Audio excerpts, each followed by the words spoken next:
who used the Ripple summary judgment to now checkmate the SEC and possibly put them out of the crypto industry next.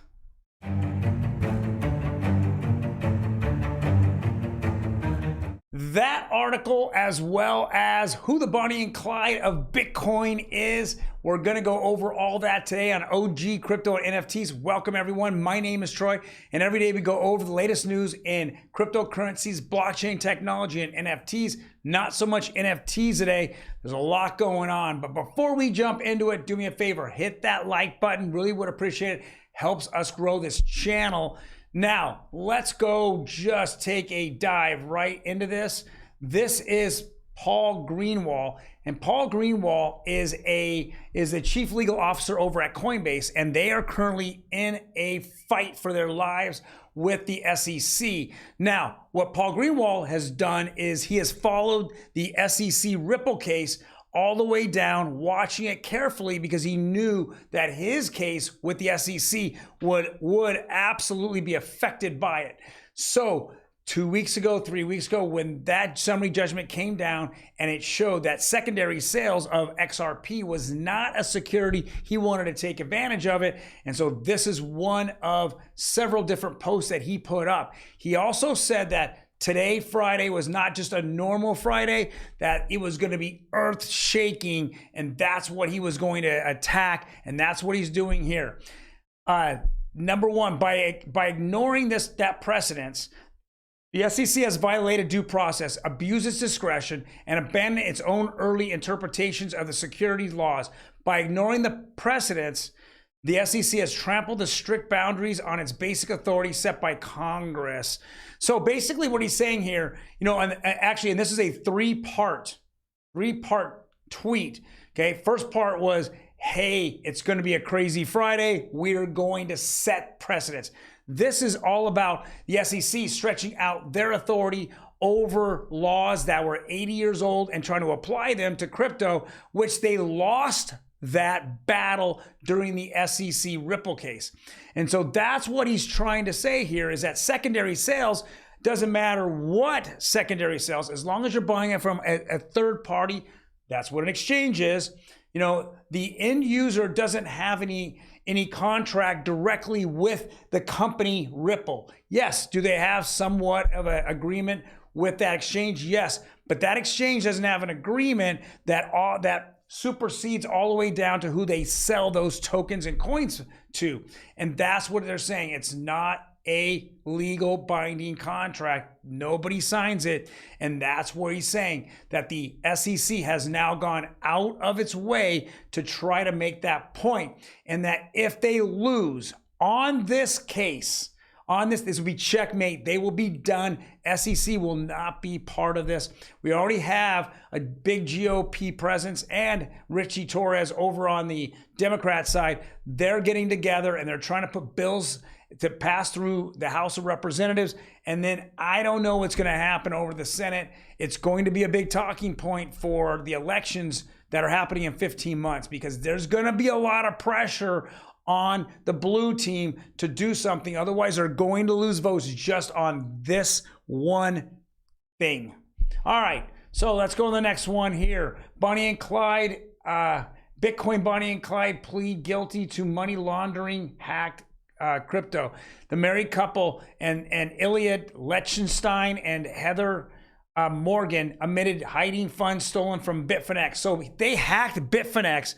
They stole the Bitcoin and then they held it in wallets. And so they hadn't really moved it, but the US government finally figured it all out. I know Heather Morgan was just a partier, let's call it. She was a self-appointed, TikTok queen and influencer. Actually, if you watch her, she's kind of awkward on TikTok, if they're even up anymore. But they look like they've pleaded guilty yesterday, and now it's going to be, a big sentence. And who confiscated that Bitcoin? It has been the U.S. government. And the U.S. government has made a point saying they're dumping those Bitcoins on the market. They said they were doing it 4 times this year at 10,000 each. They have hundreds of thousands of coins that are sitting there. And boy, could the US government use the money. All right, next article here, Litecoin halving. There are certain influencers out there that made such a big deal about this. I always say that if you have to have halvings, that means you're dumping coins on the market. They're mining coins and they keep dumping on the market. And that's exactly what's happening here. If we look at Litecoin, it really had a dud moment here. The halving was just, we saw that it went down, 18% yesterday. Again, these halvings, I think, are more of a celebration than they are a pump and then a dump. But they could be both, right? And that's what I'm thinking what's happening. Nobody would know about the Litecoin halving, except for people that were really into Litecoin or influencers that were looking for an to take advantage of those people that were Litecoiners.